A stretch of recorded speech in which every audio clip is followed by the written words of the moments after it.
Have you ever asked yourself, why are my trailer brakes not working, especially the electric trailer brake? Have you ever had any issues with that? I know I have, and I can tell you a lot of the motoring public have tons of trailer brake issues and tons of trailer brake questions. So you, my friend, are in luck today.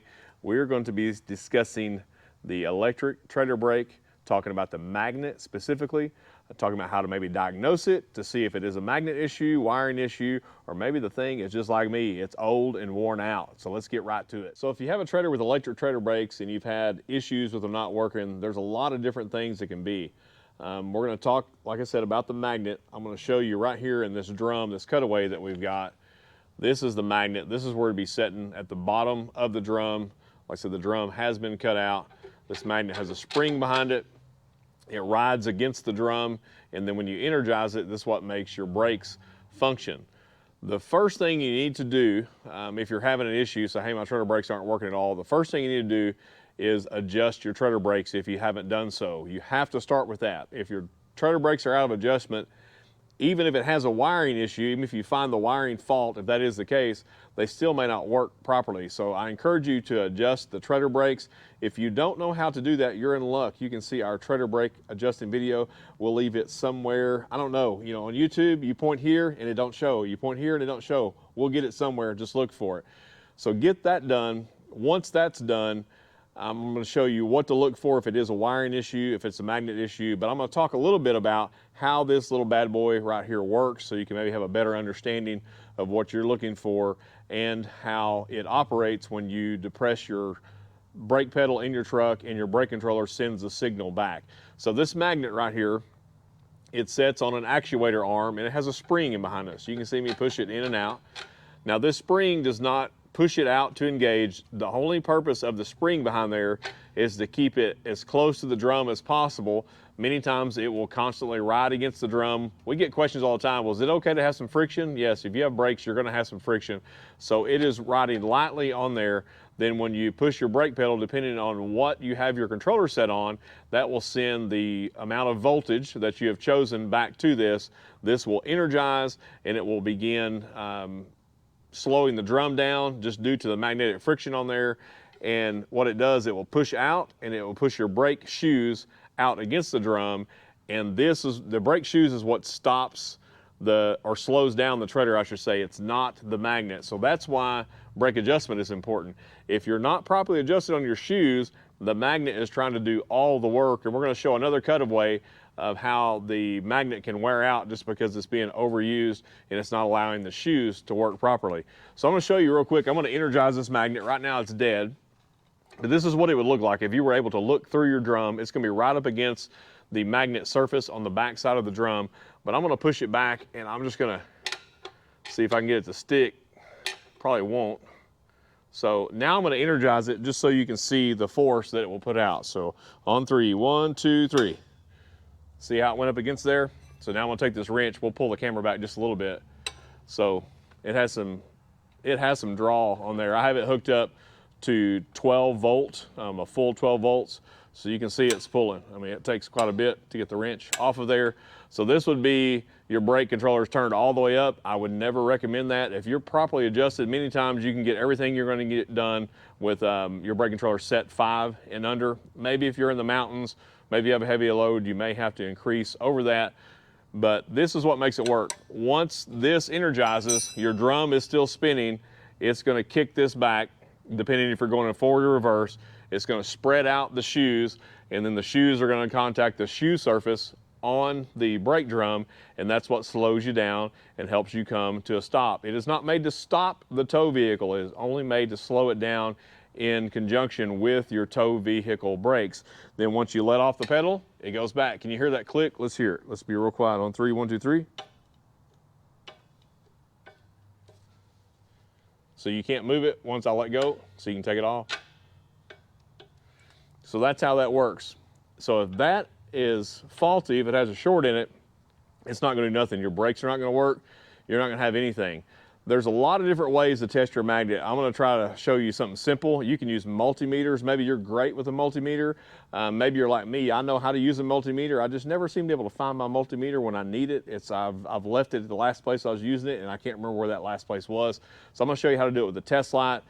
Just something simple that will narrow it down. If you want to get into all the multimeter, the resistance testing and milliamp and all that, this is not the video. We're going to try to keep this sweet and short and simple, and show you some ways to do that. So we're going to go back around to where the wires come in to the backing plate, and I'm going to show you an easy way to check if it's immediately the magnet or if you have something wrong with the trailer. The first thing you're going to need is to go on Amazon and buy you a whole box of test lights, as you can see that we've done here.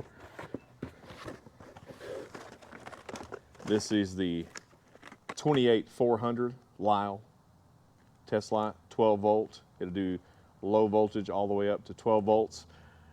This may not be the best one out there. I can tell you it's sure not the worst. We've used cheap, we've used middle of the road, we use expensive. This one seems to hold up pretty well for us, but I still buy them a box full at the time. We'll leave a link in the description below for these, because we are hard on test lights. It's something we use every day, all day. Sometimes we leave them on people's bumpers and we donate it to the cause. Sometimes they get dropped in the parking lot. But these seem to hold up pretty good. The bulb doesn't come loose like some of them, and the nut that screws on for the wiring seems to hold up pretty good. So make sure you got your good test light. If you don't have a place to do that, you can go on Amazon in the link and get you one of those. So we're gonna move around here to the wiring.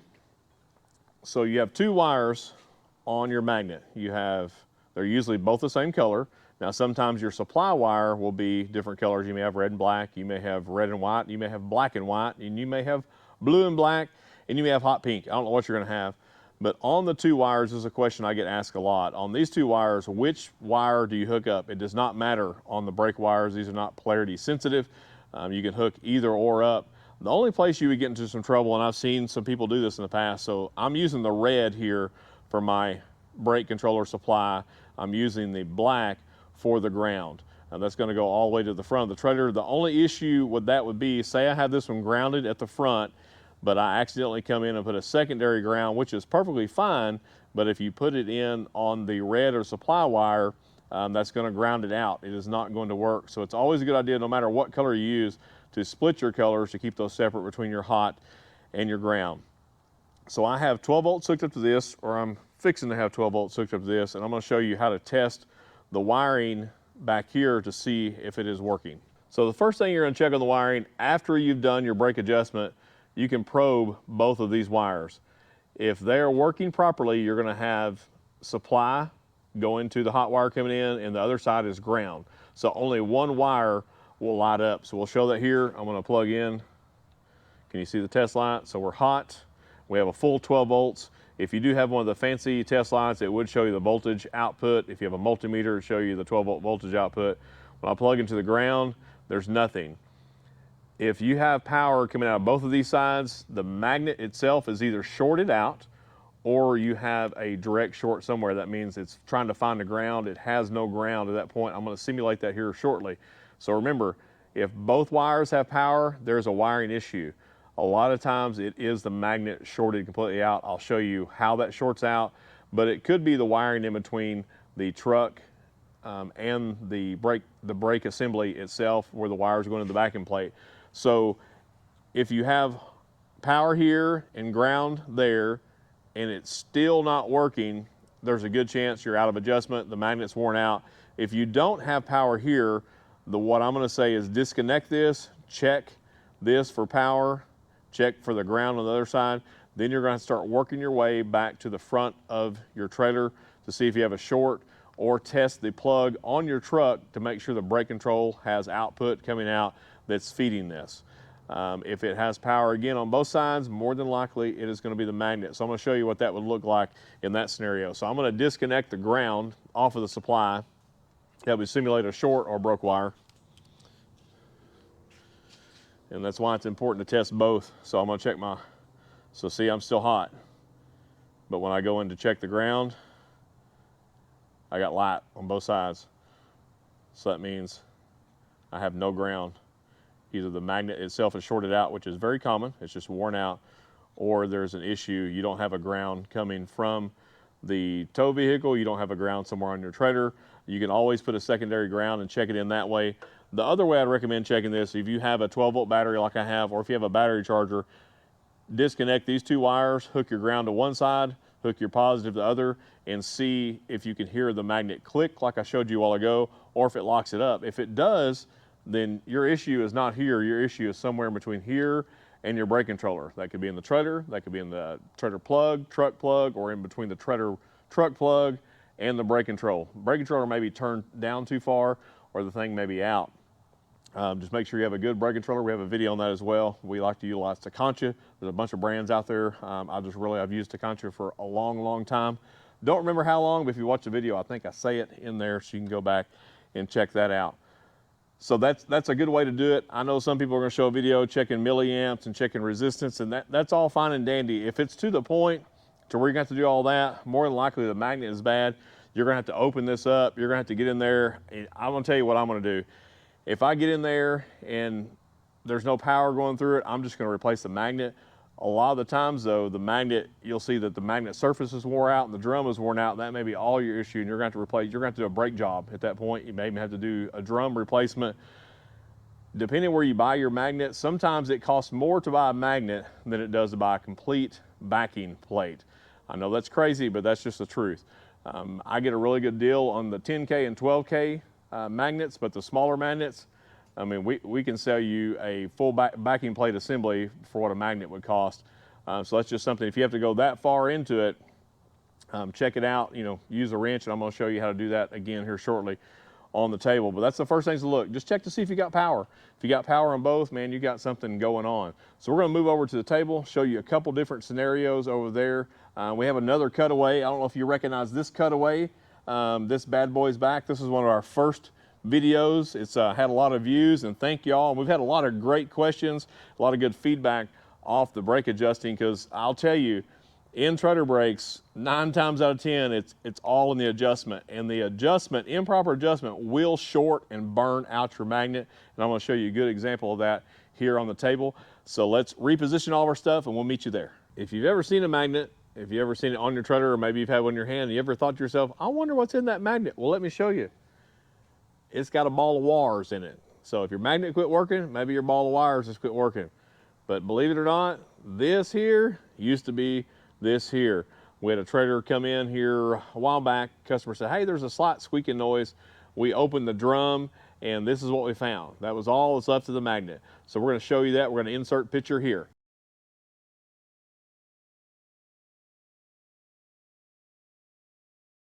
Okay, now that we're back, did y'all see the picture? That's the craziest one I've ever seen. I've seen magnets break off and roll around inside the drum. They're usually real polished, look like a polished stone. But that's all there was, boys. If you get to this point with your magnet, there ain't no saving that. You're gonna replace the backing plate assembly. You're gonna replace the drum. If it gets bad enough with this dude rolling around there, you may replace the whole axle by that time. So you may be out of adjustment if you get to the ball of war, as we say down here in the South. So I just thought that was pretty cool. I keep this on my desk, and people ask, hey, what's that? That's a brake magnet. Believe it or not, it really is. You've seen the picture, you've seen the proof in the picture. So let's move on. So on this brake magnet, this is what it looks like off of the trailer. There's a couple different styles. This is more like a Dexter style. Some of the imports also run this same magnet setup.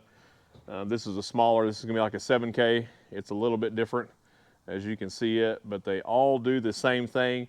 Now they have different amps, different voltages, depending if you're running a 7K or this one. I think I said this is a 10K. This is actually a 12K magnet, so it's going to do more work, and you can see the size comparison on that. Let me show you a couple other components of this that make them work.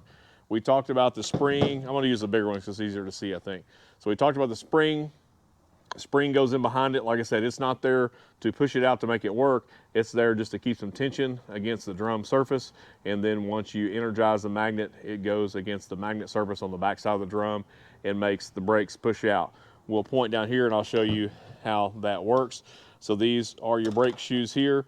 Once you energize this magnet, it will push the arm out. And can you see that brake shoe right there pushing out?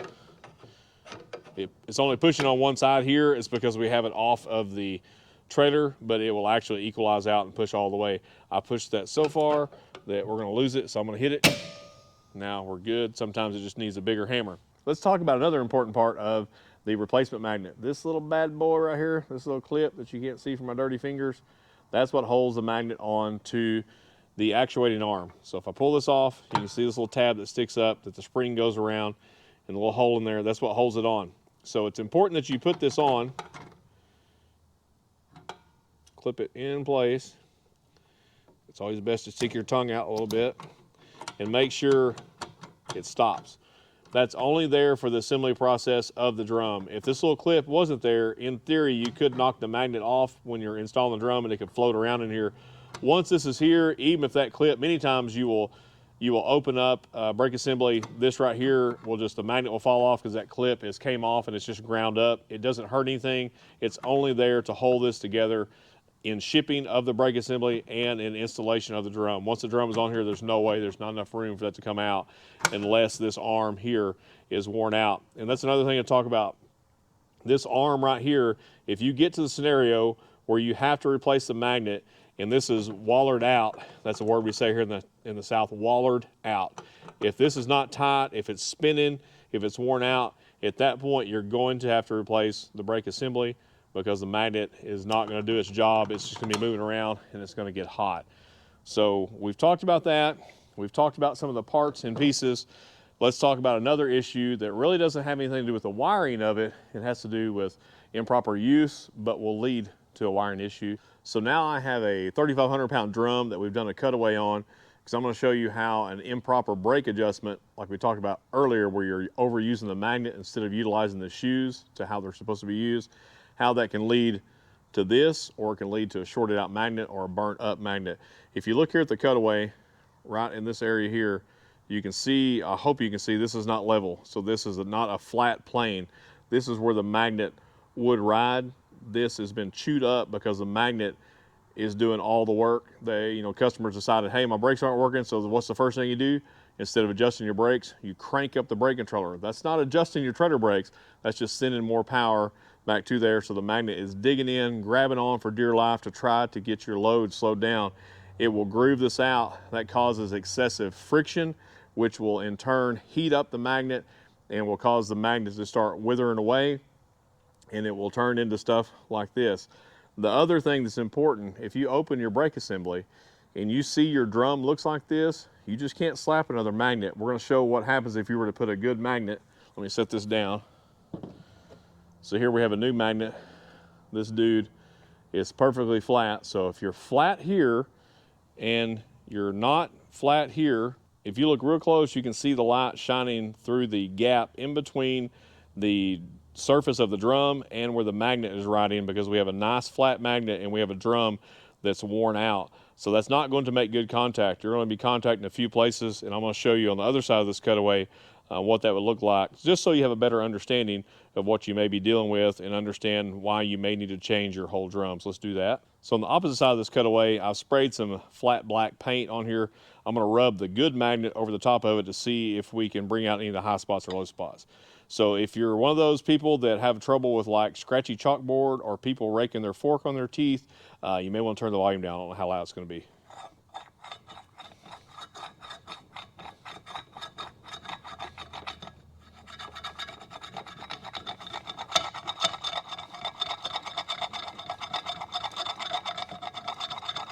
So can you see that?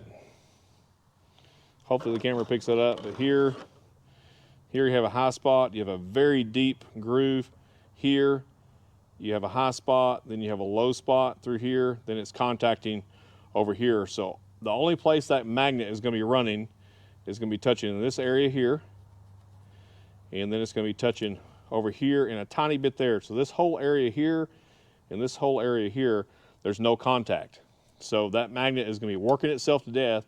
And in theory, yes, the magnet may wear itself back in if you don't burn it up before you get there. So the best thing to do in this scenario, this is trash, your brake assembly is trash, change those dudes out, see our brake adjusting video to get that thing properly brake adjusted, and our burnishing video to get you back on the road and get you stopping. I want to show you one more thing and we're going to wrap this up and then we can go eat supper. So something else you can do if you think you're having trouble with your magnet, if you decide to pull the drum down, once you look at the magnet, take a good clean wrench or a heavy pair of pliers, see if it contacts it. I mean, it takes some pressure to pull that off. If you stick it up here and you can just, you know, just lightly pull it off or it doesn't engage, then that magnet is toast. You're going to replace it. It may be shorted out in here. Another place it will short out where the wire comes in. When this magnet gets to working back and forth, especially on 10K and 12K brakes, it will actually break the wire there. That's non-repairable. I've seen people try to solder it back together. That's not going to last. Just take the magnet out, replace it. But again, make sure your drum is good. Another thing that you may hear from a magnet, it will tell on itself because it starts making noise. So if it starts making irregular noise or something like that, I'm going to say it's going to be best to open up the drum. Just to be on the safe side, get that dude opened up, do a visual inspection on everything. If you haven't packed your bearings, pack your bearings at that point. I have a brake assembly over here that come off a brand new trailer. This trailer probably has, I think the customer said it had less than 2,000 miles on it. He bought it from a dealer that's not close to us. It started making noise. He was worried about it. He thought maybe a bearing was going out. He brought it in. We heard it. It was loud. I assumed it was a brake assembly, so we tore it down. And this would have been an easy fix, but I just traded him out. I gave him a new brake assembly to put it on, so he was confident in it. Then I kept this for training purposes, so I'm going to show you what the deal is. So on the back side of your drum, where your studs go in, there's a depression where your studs go, and the magnet rides right over the top of that. Well, on this brand new brake assembly, as we swing the camera around over here, let me spin it around. Remember that little clip we talked about? Somebody at the axle manufacturing plant did not get the clip installed correctly. So when this gentleman was going down the road with no brakes installed, it's just doing that click, click, click, click, click, click. Every time it hit one of those depressions, he had an 8-lug axle. So at 70 miles an hour, it was hitting that 8 times and just making a tremendous screech and squeal. Really the only thing that's needed was the retainer taken off, new retainer put in. But just because it's a new trailer, it doesn't mean people mess up on the assembly side of it. This was improper installation, so they did warranty it. I just gave him a brand new brake assembly just so he would feel good about it, that he would be comfortable going on the road, and it give me something good to talk about on YouTube and to train with our guys. So something that little right there sounded catastrophic, but it's much better just to go ahead and open it up, be on the safe side, and then fix the problem. You know, it could have been broke, could have had a lot going on, but he knows now. He's not going to worry about it when he makes a long haul. And that's all it was. I don't know what that little piece cost, but it sure caused him some heartache to get here. So just to recap, if you want to use multimeters, you want to get complicated, man, knock yourself out. I'm not going to do that. I'm going to use this bad boy right here. This will tell me just about everything I need to know.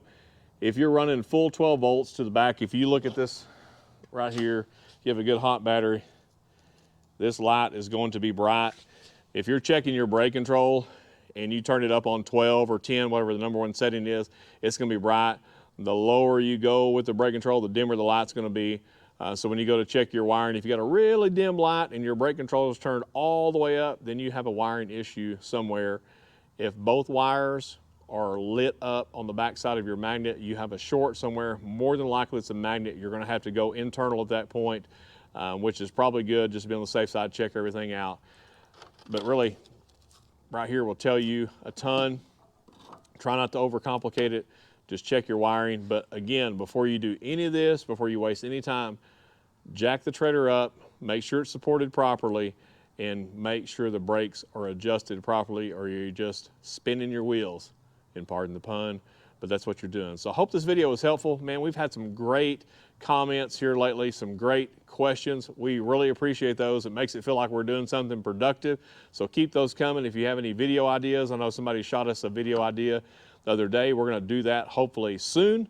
It may be in a series. It's several things to cover. So keep those coming. We appreciate it, and we will see you soon.